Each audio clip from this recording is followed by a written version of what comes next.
challenge to escape these handcuffs attached to the basketball hoop.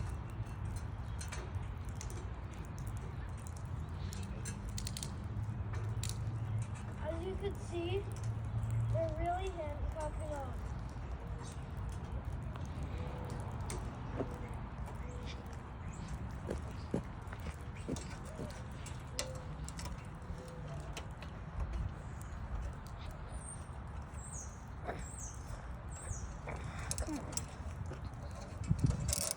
Subscribe to make it faster than to handcuff himself. They're a little challenging to put on. Alright. Now go back a bit, Ross. Stop! Stop! Now I'm going to see these, and as you can see, I'm locked. As you can see. They usually need a key, but I have my ways. Yeah. What way was that?